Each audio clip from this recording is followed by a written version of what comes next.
June 30th, 2025.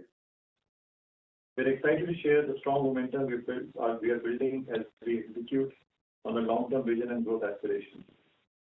I'll begin with an update on our strategic priorities and objectives, and then take you through the highlights of our Q1FY26 performance. Let me start with an update on our strategy and goals. At Sonata, our ambition is clear: to be a differentiated modernization engineering firm powered by our proprietary platformation framework, AI-driven solutions, and modern AI-powered accelerators. We are executing at scale across three core strategic dimensions. Number one, our four focus verticals, which is healthcare and life sciences, banking, financial services and insurance, retail, manufacturing and distribution, and technology, media, and telecom. Second, we are focused on 5 geographies, which is North America, UK, Europe, India, and Australia.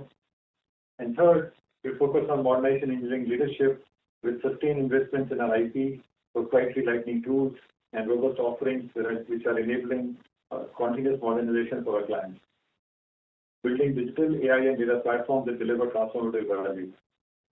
Looking ahead, our aspiration over the next 3 to 5 years is to be a consistent top quartile growth company, helping clients reimagine their business through modernization.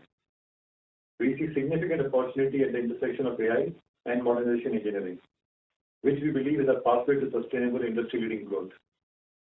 Our recent momentum has been driven by strategic bets we have made. Number one, consistently securing large deals and large accounts. Number two, expanding significantly in BFSI and HLS, healthcare life sciences over the last few years. Number three, deepening capabilities in data, AI, and modernization engineering, backed by our scaling talent across sales, delivery, HR, and finance operations to support our growth ambitions. This progress has come despite significant headwinds, which include ongoing pressure in retail and manufacturing, global retail and manufacturing, budget rationalizations by our large high-tech and banking clients, in SITL, continued impact of IT and ITS business, and potentially Microsoft going direct for large clients, and a broader macroeconomic slowdown. Let me provide you an update on these strategy and goals, how we are faring. Our success is anchored on these three pillars. Relentless focus on large deals. In Q1, we won 3 large deals, underscoring our growing relevance and transformation impact we create for our clients by leveraging AI. Sharp execution across strategic verticals and geographies. Through our partnerships with Microsoft, AWS, and other ecosystem players, we opened 7 new enterprise-grade logos in Q1. Scaling Sonata for the next phase of growth, which is backed by our continuous investments in AI. In terms of large deals, they remain a cornerstone of our growth strategy, with approximately 45% of our pipeline comprising of large and strategic opportunities. I'm pleased to share 3 marquee wins in Q1, which underscore our AI differentiation in the industry. First win is from a leading BFSI client in lending, who have awarded Sonata a multi-year contract to modernize their core lending platform and cloud infra model transformation. The engagement focuses on enhancing customer experience, reducing technical debt, and driving AI enablement with data-driven insights. The second large deal is from a global TMT leader offering software and cloud services, has renewed and expanded their partnership with Sonata with additional budgets during the course of the year. The engagement includes continued engagement for dynamics, AI, and data. The third win is for a BFSI client to consolidate and modernize their data platform support and core application development. Across these wins, Sonata differentiated through its AI-led transformation approach, integrating modern engineering practices and platform-driven data modernization to create real outcome-driven value for our clients. With that, let me provide you an update on the key AI wins during the course of the quarter. These are significant wins. They are not large, but they're very strategic for our go-forward build-out of Sonata. The first win on AI is with a global agriculture leader has awarded Sonata a multi-year engagement to establish an AI core innovation lab. The initiative will drive AI product development for their enterprise platform, including custom co-pilots tailored for their trading desks. The second win we have secured with a large Europe-based client to transform their digital acquisition strategy from search engine optimization to answer engine optimization. The solution will shift customer experience from rank search listings to position zero answers, delivering a single highly relevant response, boosting engagement and conversion. With that, let me provide an update on the verticals in Geos and SITL. We remain confident on our investment verticals, which is healthcare, life sciences, and banking financial services. We are on track to scale to $250 million in revenue over the next 3 to 5 years' time for these two verticals combined. Together, these two verticals now contribute to over 30% of our total revenue, a sharp increase from 13% just 3 years ago. A clear expression of our strategic focus and disciplined execution.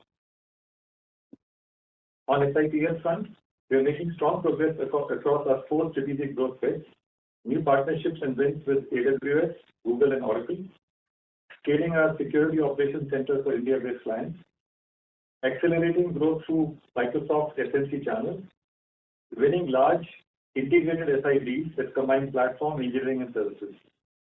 These strategic bets for SITL are helping us build a more diversified, resilient, and future-ready business. With that, let me provide an update on our capabilities and talent. For AI, we expect AI-enabled services to contribute 20% of Sonata's revenue over the next 3 years, reflecting our strong market traction and focused execution. We're actively pursuing AI opportunities across 100+ clients, helping them unlock operational efficiencies, enhance customer experience, and transform their business models through AI innovation. AI is deeply embedded in our strategy and operations. We are driving momentum across 3 key dimensions, which is engineering, industry solutions, and internal operations. Let me provide an update on these 3 dimensions of AI.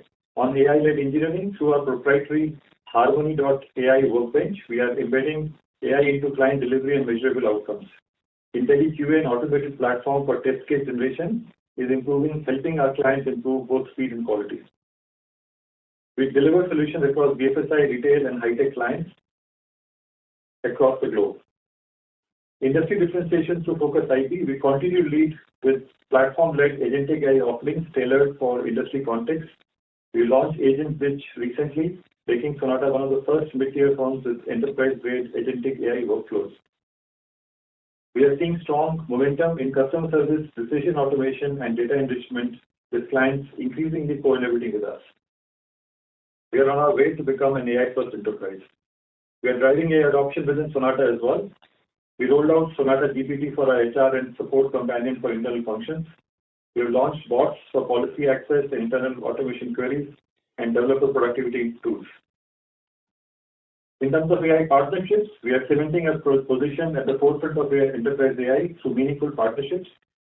Wharton AI Analytics Initiative, Sonata is a thought leadership partner with Wharton, collaborating on the next-gen agentic AI research and governance. Locally in India, we have formed a partnership with IISc, advancing our credibility in deep tech, AI innovation, and applied research. Our AI-first strategy is core for our Sonata transformation as we move forward. We are really excited about the road ahead on AI for us. With that, let me provide an update on talent and leadership capability. In terms of talent and workforce metrics, our active headcount increased to 6,859, up from 6,619 in Q1FY26. Our LTM attrition is at 16%. Our gender diversity remains strong at 31%. Despite challenging macroeconomic conditions, we remain committed to our future-focused talent investments and support our growth ambitions. We have continued to strengthen our sales leadership. We recently hired Head of Retail and Manufacturing Vertical in the US and also Head of BFSI Vertical in the US. Upskilling to Sonata University, that continues to power our upskilling agenda with a focus on AI readiness. 93.5% of our workforce is now trained on AI, reflecting our commitment to building an AI-ready organization. With that, let me provide an update on the industry recognition we got in the quarter. We were named among the ET Best Organization to Work For in 2025 in Q1. In addition, we featured in Marksman Daily as Most Preferred Workplace for 2025-26. We also were rated by HFS Research. They ranked us among the fastest 5 service providers by revenue growth for Q1 2025. Despite the macroeconomic conditions, we are implementing our annual compensation plans, revision plans for our team members globally. The process starts in the current quarter, which is Q2. We continue to invest in our talent through our leading people engagement and learning and development initiatives.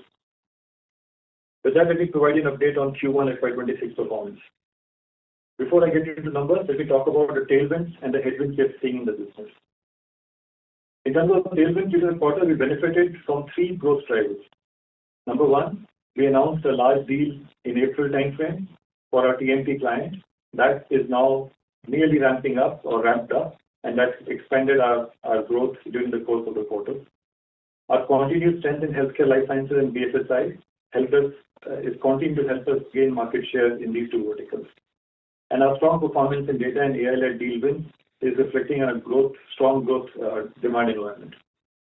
The headwinds impacting our performance, we are navigating through some challenges, specifically around global softness in retail manufacturing and distribution after the tariffs were announced, and with client uncertainty driven by those tariffs and regulatory changes in this vertical. Secondly, 2 of our large clients, one BFSI client and one high-tech client, are seeing budgetary pressures and cost control pressures right now. So this discretionary spend is under pressure there. And lastly, slowdown in IT and ITS sector in SITL, including potential risk associated with a couple of large accounts where the partner wants to go direct engagement model with our customers. With that, let me get to the numbers. International services business, our revenue grew 0.6% quarter on quarter, reflecting resilience amid mixed market conditions. Order booking stood at 105 million, representing 1.28 book-to-bill ratio. We secured 3 large deals in Q1. The number of clients with more than 10 million annual run rate is now 7. AI-led order booking grew significantly from previous quarter. Our pipeline for AI is nearly about 46 million in Q1. In terms of profitability and delivery, our EBITDA improved marginally to 16.6, up from 16.5% in the prior quarter. The utilization remains stable around 86%. SITL, the gross contribution declined 12.6% quarter on quarter, largely due to IT and ITS sector softness. In summary, Sonata delivered a resilient performance in Q1FY26 with 0.6% growth in international services and marginal improvement in EBITDA. We secured 3 large deals, grew our AI-led order booking, and now have 7 new clients. And in addition, we have 7 clients with more than 10 million run rate. Our long-term ambition to be a differentiated modernization engineering firm powered by AI and modern technologies continues to drive momentum. But the key growth drivers continue to be TMT, BFSI, healthcare, and our large deals momentum. The headwinds continue to be from retail manufacturing and select large clients of Sonata. With that, let me thank all the Sonatans globally for the dedication, and we remain confident in delivering long-term value to our clients, partners, and shareholders. Their efforts are the foundation of our progress and our future success. With that, let me hand it over to Jagan to walk you through our financial performance. Jagan? Thank you, Sumit, for the overview. Good morning, good afternoon, good evening, everyone. Let me walk you through our financial performance for the quarter ending 30th June 2025. First, starting with the international services. International services, the revenue in USD remained at 81.8 I'm million. sorry to interrupt you, sir. Sir, I would request you to come closer to the mic and speak, please, because your audio is feeble right now. So in Q1 2026, USD reported revenue stood at 81.8 million, a growth of 0.6% quarter on quarter, and a degrowth of 1.1% year on year. In constant currency terms, it represents a degrowth of 0.9% quarter on quarter and 2.4% year on year. Rupee revenue stood at 699.9 crores, showing a degrowth of 0.3% quarter on quarter and 1.8% year on year. EBITDA for the Q1 26 stood at 16.6%, which was a small improvement of 10 bps compared to Q4. Q1 reported PAT stood at 70.7 crores against Q4 PAT of 62.3 crores. The ROC, RONW for the quarter remains at 14.7 and 20.9% respectively. Our DSO for Q1 international business is reported at 62 days. To update the Quant team about the performance of Quant and the earnout payment, Quant team has exceeded the original estimated performance, and we have signed a new contract with incremental performance obligation and rolled over our revised estimate to the new contract. Now let me provide an update on domestic business. Domestic business revenue for Q1/26 stood at 2,274.7 crores, a growth of 18.6 crores, 6% quarter-on-quarter, and 23% year-on-year. Gross contribution for Q1 stood at 68.5 crores, which was a degrowth of 12.6% quarter-on-quarter and a flat year-on-year. PAT for Q1/26 stood at 38.6 crores against 45.2 crores in Q5, with a degrowth of 14.6% quarter-on-quarter and a degrowth of 4.6% year-on-year. DSO for Q1/26 is 63 days as compared to 43 days in Q4/25. This has a seasonal impact for this quarter. Last year, same period was also the DSO was 65 days. And also because of the nature of business, it's a little changes there. The billings happened towards the end of the quarter, which also led to the incremental DSO in this quarter. The ROCE and RONW for the quarter stood at 33.6% and 32.5% respectively. On the consolidated business, the revenue stood at 2,965.2 crores, a growth of 13.3% quarter-on-quarter and 17.3% year-on-year. PAT before exceptional items, the consolidated business stood at 109.3 crores against 107.5 crores in Q4/25, reflecting a growth of 1.7% quarter-on-quarter and 3.5% year-on-year. The consolidated EPS for Q1 was 3.94 rupees per share. It has increased by 1.8% quarter-on-quarter. The overall consolidated ROC and RONW stood at 18.5% and 24% respectively. A quick update on cash flow. Cash and cash equivalents stood at 600 crores at the end of Q1/26 against 707 crores in Q4. This temporary dip is due to final tranche payment of Quant earnout and also incremental loan repayment installments in this quarter. The end of Q1/26, net cash balance stood at negative 62.5 crores. And we have also taken an additional loan of $35 million during this quarter for helping us to pay the Quant earnout. I would like to update you on this RBI issue on which we were working for a long time now. This issue has been resolved. This will now help us to move the money between the entities, Sonata entities, helping us to invest, helping us to gather the investment required for the growth of the business in the coming days. Company has declared its first interim dividend of 1.25 rupee per share, and company expects to pay quarterly interim dividend from this year. Update on operating metrics, business operating performance. Total headcount moved to 6,810 compared to 6,859 at the end of, to correct it, the total headcount moved from 6,810 in Q4 to 6,859 by end of Q1/26. Our attrition for the quarter looks at 16%. The on-site offshore revenue mix was 47:53 in Q1 compared to 51:49 in Q4. Utilization is 86.6% in this quarter, which is a marginal drop compared to Q4. We have added 7 new customers in Q1.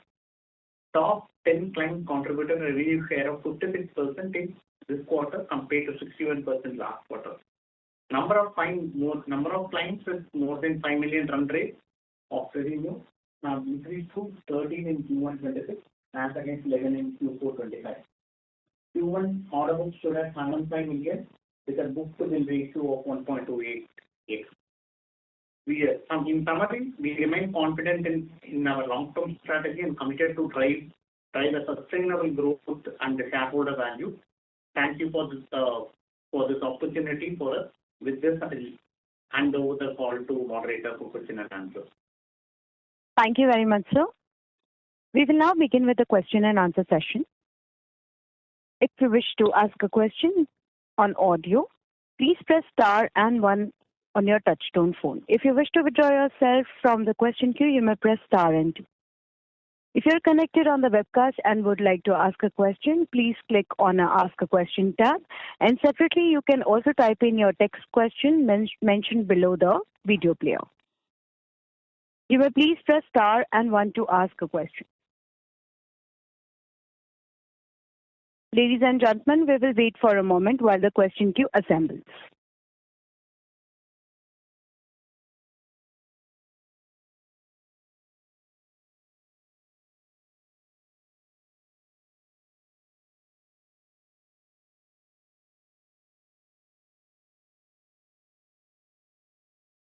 Anyone who wishes to ask a question may please press star and 1 on their touchtone phone.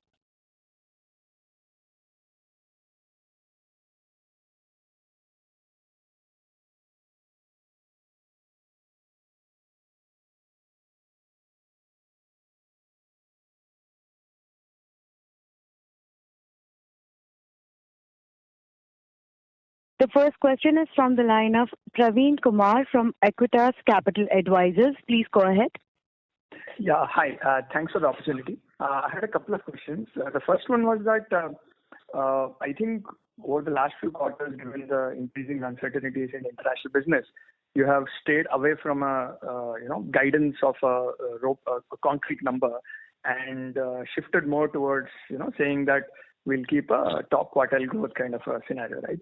So just wanted to understand the thought process behind this, that on one hand, you have been, recording robust deal wins, right? But on the other hand, I understand that you are facing pressure from some of the top customers. So just wanted to understand the thought process that at what point of time would you be comfortable giving a more concrete kind of guidance?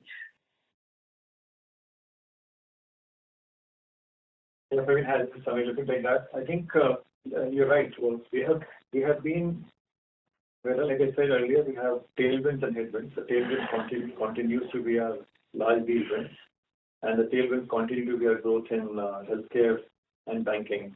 But we also have headwinds, much like with industry. We are seeing continued pressure from retail manufacturing clients, and also 2 of our large clients are under discretionary budget cuts significantly.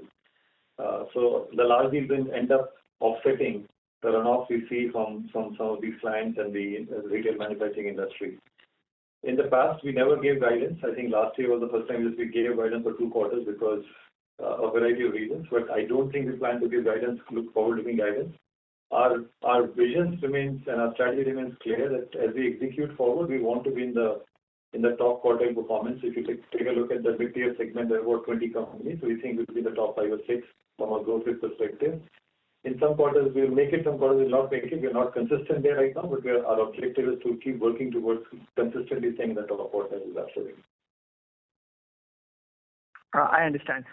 In the previous quarter, you had said that, in terms of the large client ramp down, you said that we should be, seeing probably the end of it, and maybe even the largest client with whom we had issues should come back to growth maybe from Q2 kind of a time frame. So any update on that? Are we still maintaining that, or are there further challenges you see? So there are 2 large clients where we have softness right now going on. The high-tech client, their budget fiscal starts in 1st July, so they're just finishing up their budget. The budgets are still not rolled out. So I think later this quarter we'll get more clarity as to how we'll catch some additional budgets to get back on growth. Right now the budgets are still getting rolled out, so they're not done the process. And for the banking client, the large banking client, we'll continue to see some headwinds there as well.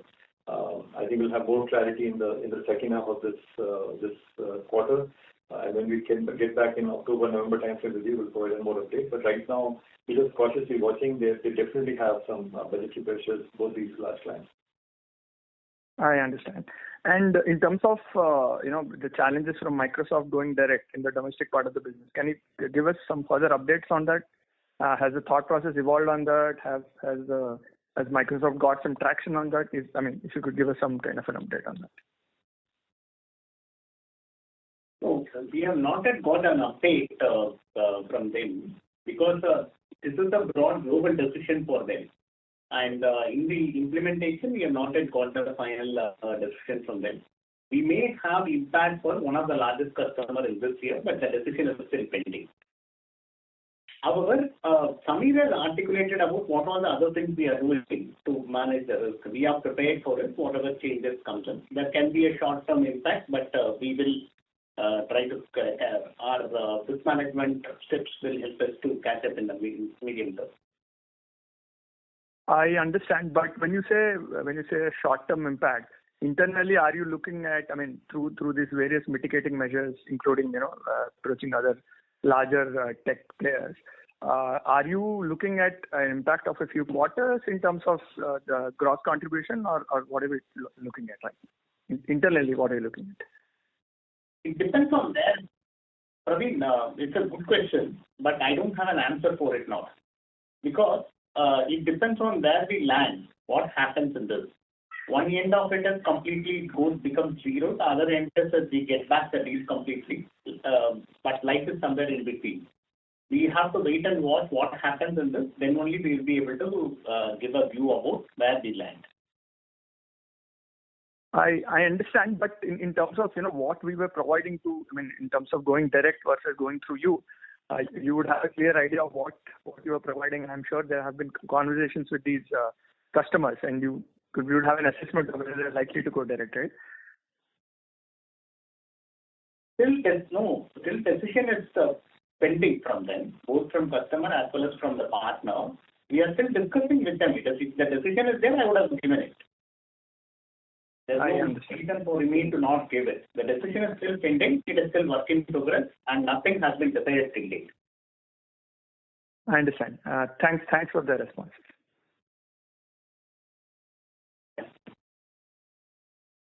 Thank you. The next question is from the line of Ashish Dash from Mirae Asset Capital Market. Please go ahead. Hi. Thank you for the opportunity. Question is on the BFS vertical. So, though you mentioned that one of your top client in banking vertical is facing some issues, but mostly what I understand that in Q4 the decline in the BFS vertical was due to the seasonality in the quant, and it usually bounces back. So just could you just let us know how the quant account has done in Q1, and what we are expecting from the BFS vertical from next quarter onwards? So because that is one which usually drives the growth. So just more view on that BFS vertical. Yeah, so I think overall we are quite happy with the progress we made in the last several quarters on BFSI vertical. I think we just announced one large deal as well with the BFSI vertical with another banking client. So I think the overall progress on the banking side is reasonably good. This one large client of banking, which is the largest client of banking for us, has had challenges. They had a seasonal impact first in our Q4 quarter, and then an ongoing budgetary pressure that we have seen going into Q1 and even continuing to Q2. So we are watching the situation at this point in time. We'll keep you updated. But in general, the banking industry has done well. But because the largest client in the banking sector for us, we're just watching that, and that's why we just wanted to notify you that we are seeing pressure come through on the banking client. So we are expecting growth from next quarter onwards, or do you see that it would the softness would continue in the banking vertical? I think we're just waiting for more clarity from this client right now, because they've been, especially this particular client, they've been on a budget shrinkage for last 2 quarters. As we move forward, we'll probably learn more and we'll update you. But at this point in time, we don't have a line of sight as to how their budget situation evolves for Q2 and our Q3 and Q4. I think that's something that we are just working with them at this point. They've had changes. They've had budget pressures going on internally. This is waiting and watching right now as to how they want to do the discretionary spend in the coming part of the year. Okay. Another verticals like TMT, so we own a large deal and that ramped up, so we see some growth, sequential growth in the TMT vertical. But last quarter, I think we mentioned that the more growth will come, the deal would be fully ramped up in Q2. So any change? How is the progress? Are we expecting more growth in the TMT vertical in Q2? That's one. And second, HLS vertical, we saw the growth. What is the reason for that? Yeah. So let me take the second part first, and I'll let Jagan answer the first part. So in healthcare, our growth is primarily driven to understand it in 2-3 dimensions. So one, we have made quite a lot of progress in the pharmacy side of the business. The pharma side of the business, I think we have seen new logos open up. We have been able to disintermediate and dislodge the existing vendor system, and that's largely on the data and AI space. So we're pretty enthused about the progress we've made on the healthcare side of the equation on the pharma side. On the health tech side as well, we've been really building platforms for them using modern technologies, modern engineering, and AI again. So I think we've made, in general, quite a lot of progress on both health tech side as well as the pharma side of the healthcare, largely in the data and AI space, enabling this growth.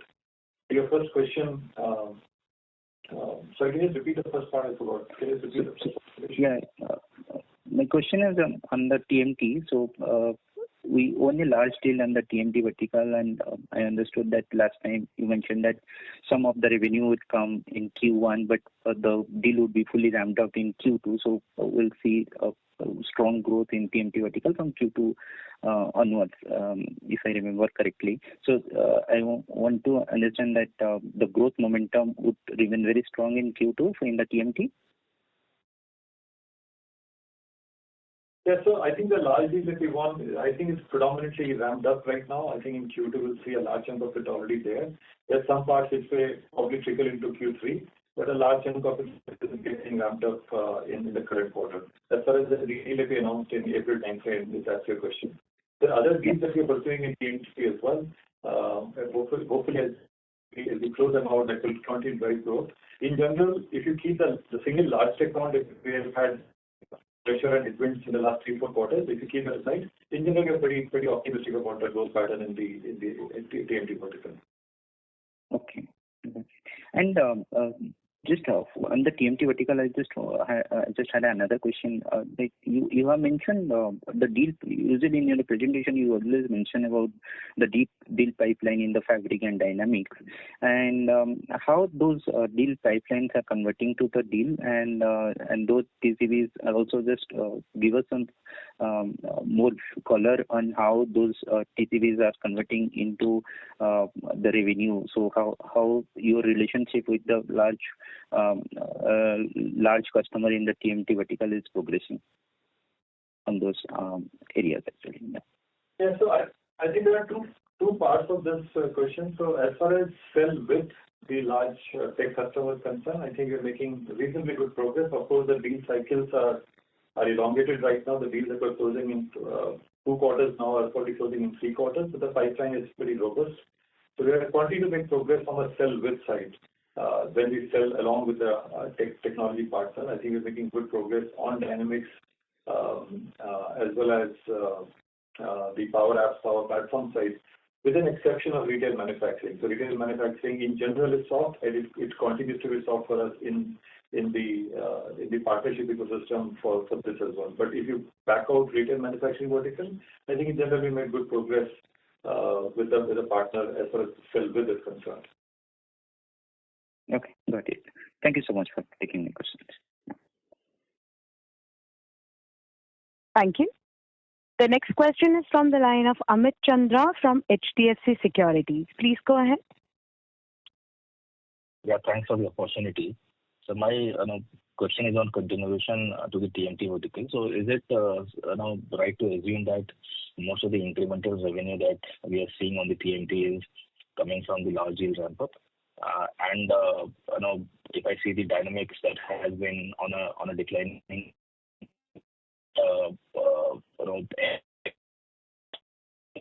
how to see the TMT vertical, and also in terms of the deals that we have announced, if I see the TCV number that we report, the book-to-bill, that is indicating a flat YY kind of a TCV number. So how to read that? So this is the first question.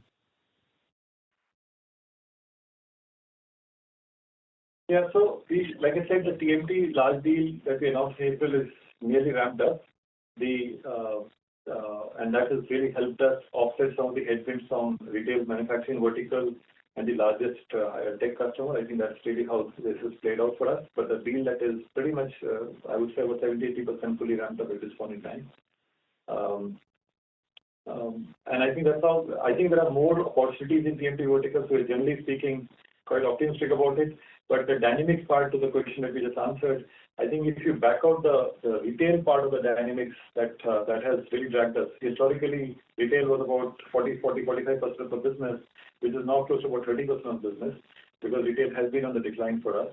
If you back that out, it's making good progress in dynamics, but with the whole picture of retail included, it is under pressure right now in the dynamics business. Okay. And so secondly, on the BFSI vertical, obviously you said that there is a specific client issue and headwind there. But if I see the last 2 quarters, the BFSI revenue is down by around 35-36%. So, and also you mentioned that, I assume that this client is from the Quant acquisition.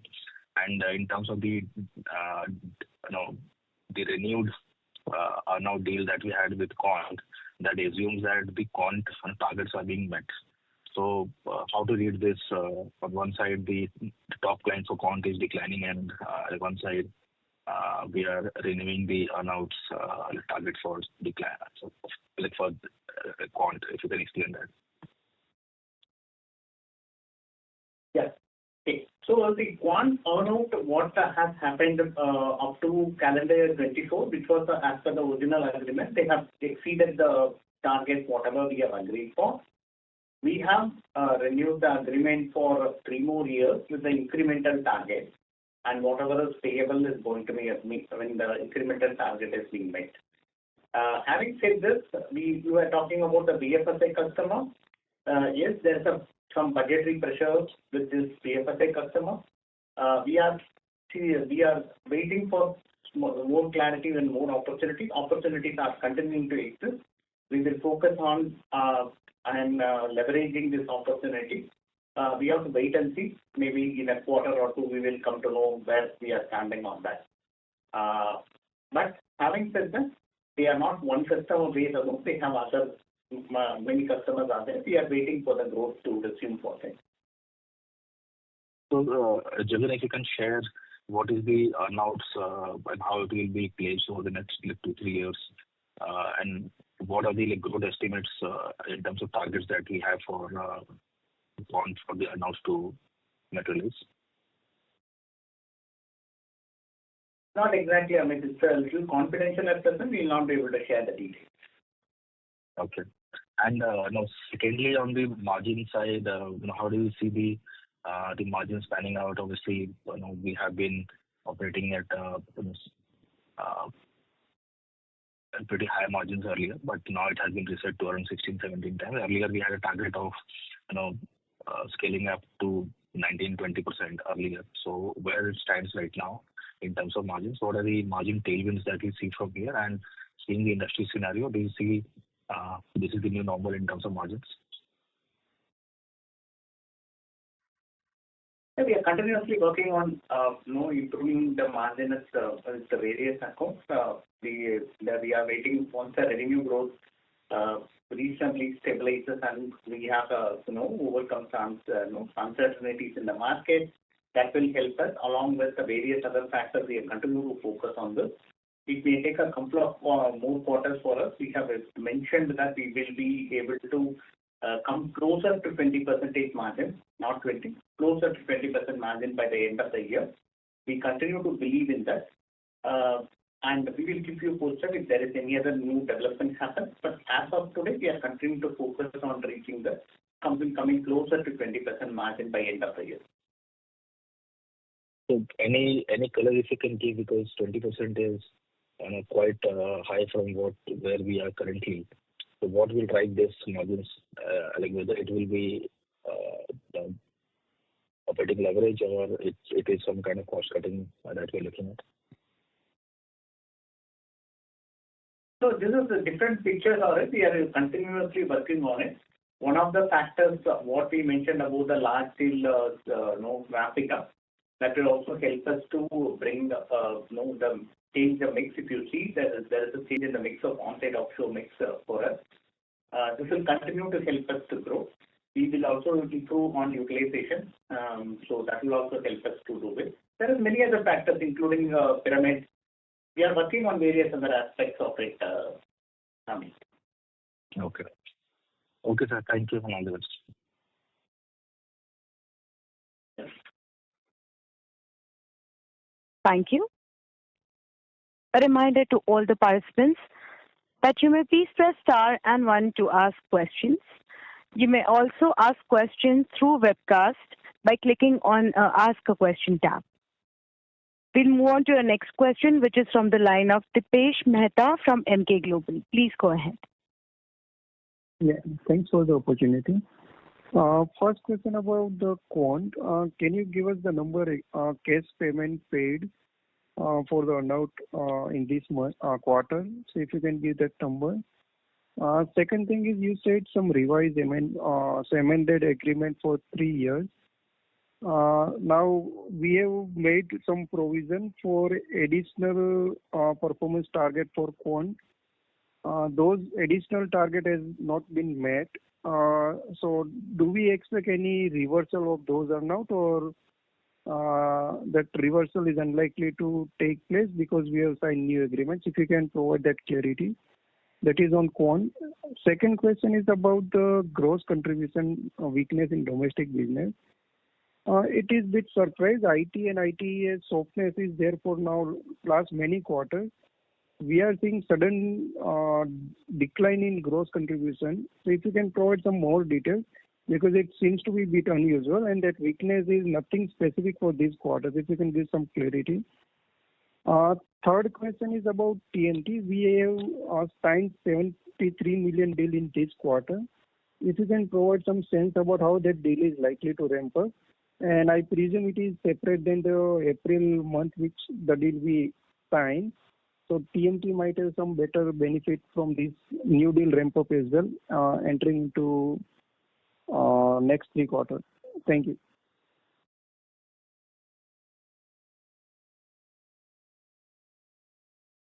So, Dipesh, on this, just to clarify to you on the payment, whatever was the balance amount to be paid to Quant promoters, shareholders, originally agreed has been paid.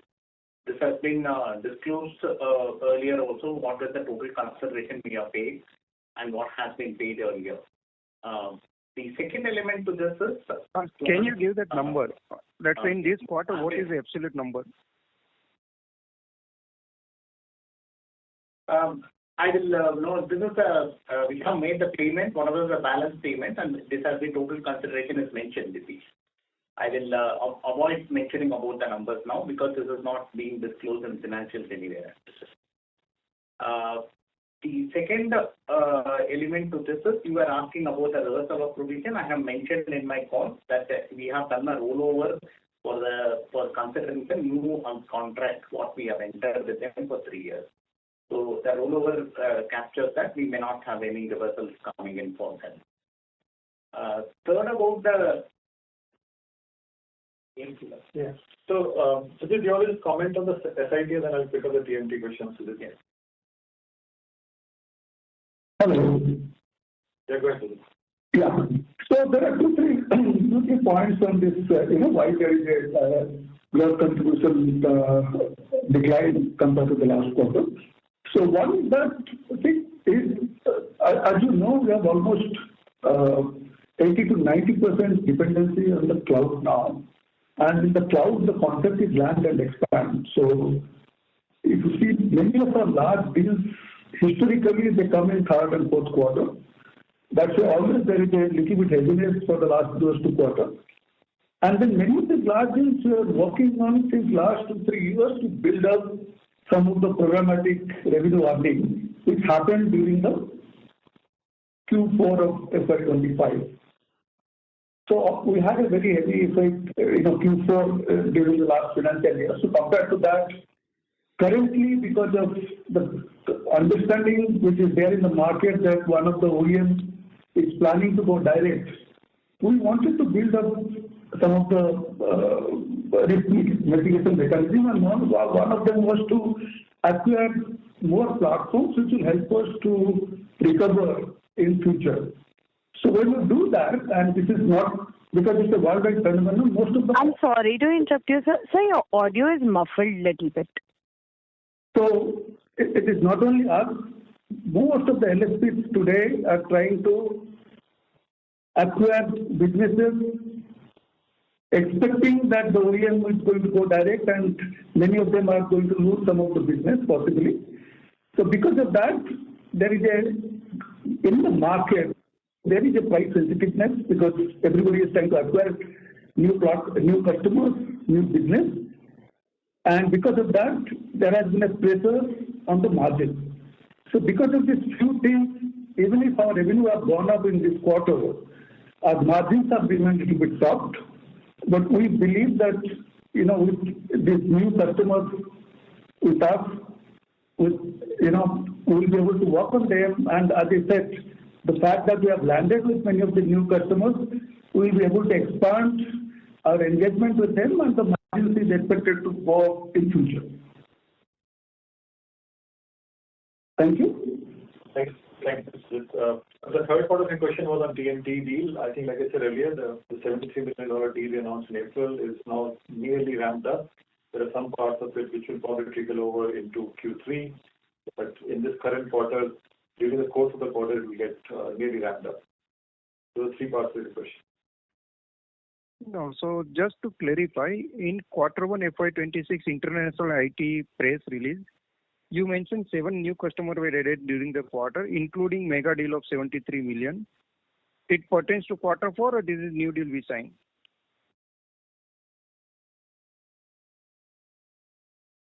So there are 2 different data points. Make sure you clarify that. So the 7 new customers that we have signed are outside of the large deal.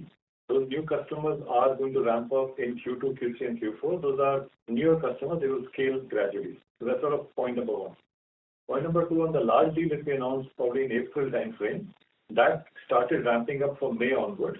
It is now nearly fully ramped up. There is some staffing that we still have to do, which will probably go in August, September, and maybe in October. That is more or less at this point in time fully in the run rate numbers for Q2. That when we come to announce the Q2 results in October, it will probably be nearly fully ramped up at that point by the time. I hope that answers the question. Okay, and if I can squeeze in last question, we indicated about wage hike. If you can give some sense about how we intend to implement it, whether it would be staggered or it would be fully implemented in Q2, and likely impact on margin. Thanks. Yeah, the junior management and middle management, we will implement it from August 1st in Q2. We are giving the salary increase from August 1st. For the senior management, it will be from October 1st. So the impact of on the margin will be similar to what we have done in the past. Last year also, whatever we have mentioned as an increment amount, same thing we are also targeting to have it at the same level. Thank you.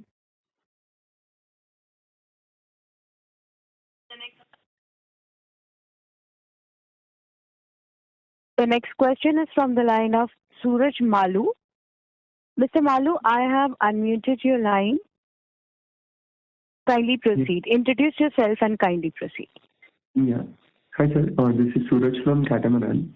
My first question is on the number of clients in 3 to 5 million bucket. it has decreased from 10 to 6 quarter-over-quarter. So can you throw some light on that?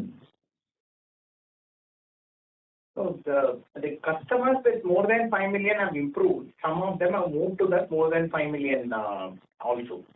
And some of the projects, the run rate has come in the 3 to 5 million category. There is a small dip in there. Some have moved up in the level, and a few have come a little lesser in the revenue. That is why the drop is there.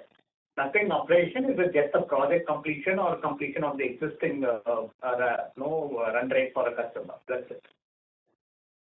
Got it. Because the decrease in 4 clients too can be attributed to increase in the 5 million bucket. The balance too. It is in the course of the business only. There is nothing alarming or nothing specifically that we have lost or something like this. In the course of the normal business, some project gets over. Got it. And the second question is, the QQ increase in TMT revenue is 15%. So what would this growth be if one were to remove the degrowth from the top client?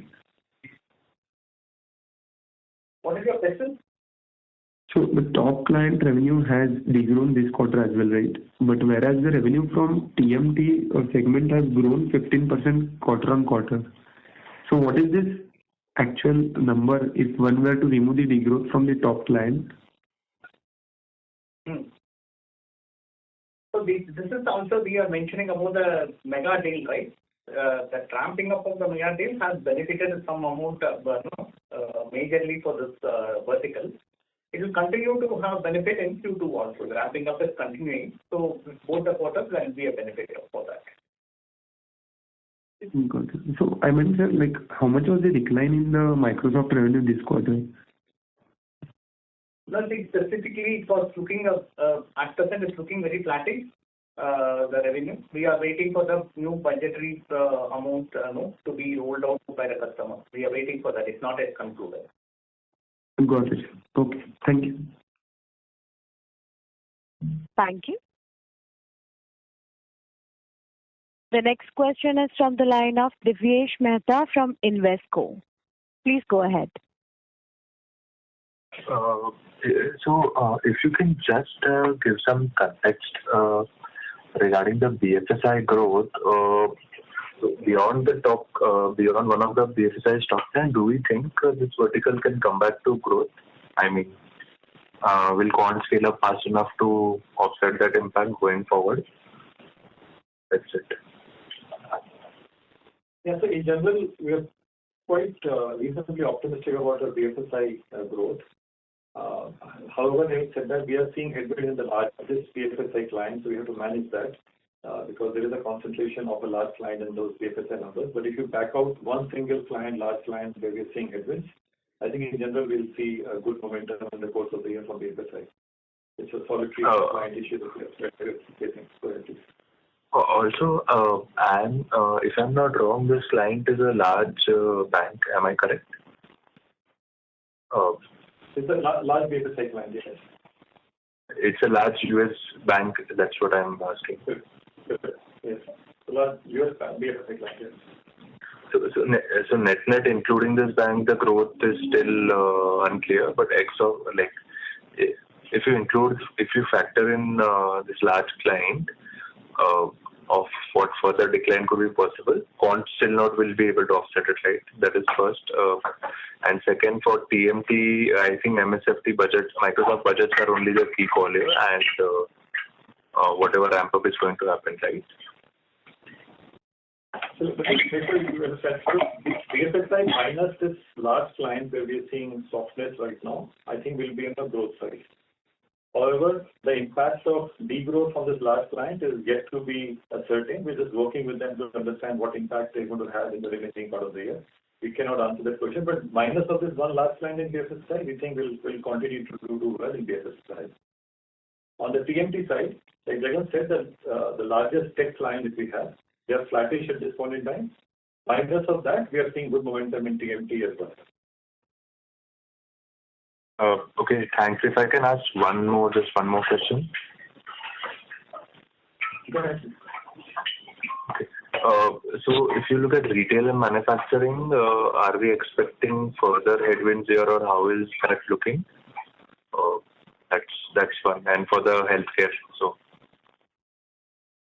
So let me answer retail manufacturing. I think it's been quite a tough period for retail vertical for us for the last, especially 2 to 3 quarters since the time tariffs got announced.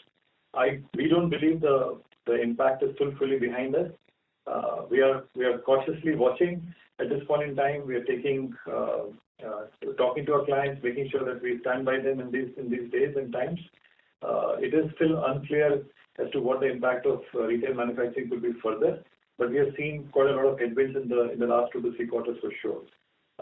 As far as the healthcare is concerned, I think, like I said earlier, the pharma and health tech is done well. So overall in healthcare, we'll see positive momentum go forward as well.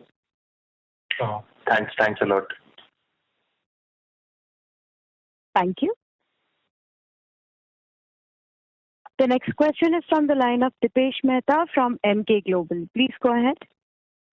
Yeah, just one question on overall, let's say, growth momentum perspective. This year in international IT, we have a negative YOY growth. Are we confident this year likely to be a positive growth year for us, or we think the headwinds are fairly high and difficult to predict kind of thing? Thank you. So just to correct it, for FY25, we did not have a negative growth. I don't know what basis. I am referring to Q1 YOY. Okay. Q1 YOY growth, there was a negative growth. But for the overall year, we still expect with the kind of order book momentum, we will be able to get a growth. Having said that, there are enough, Samir has mentioned about the uncertainties in the business. We have to wait and watch how it develops in the course of this year. As of now, with the order book, based on the order book momentum, we are confident of giving a positive growth. Yes, sir. Like we articulated, to build on what Jagan said, we articulated the headwinds and the tailwinds clearly to you. So I think our tailwinds continue to be healthcare vertical, our tailwinds continue to be data and AI side. Our headwinds continue to be our largest tech client and largest BFSI client and retail manufacturing. I think we're just trying to balance out the positives and the negatives. And it's an evolving situation, candidly. As you know, tariffs are being signed off by countries and by sectors almost on a weekly basis right now. So as things settle down, we'll provide an update, but this is a very evolving situation, especially on the retail manufacturing side and the 2 large clients of Sonata. Go ahead, please.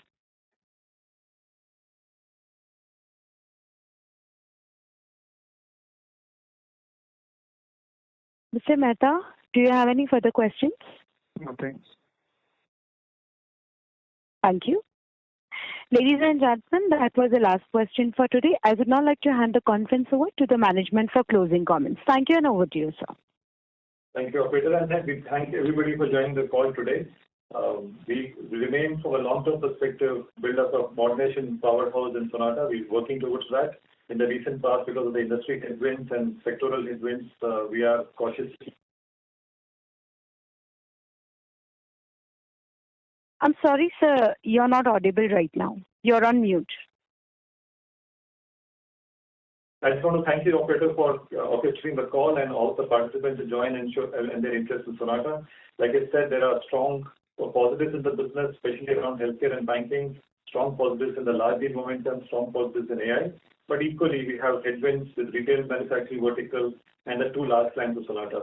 I think the management team and all of us are really working judiciously to navigate the positives, maximize the positives, and reduce the negatives. And we'll keep you updated as we make progress and update you all as we move forward. Thank you for your time today. Thank you. Thank you. Thank you, members of the management. Ladies and gentlemen, on behalf of Sonata Software, that concludes this conference. We thank you for joining us, and you may now disconnect your lines. Thank you.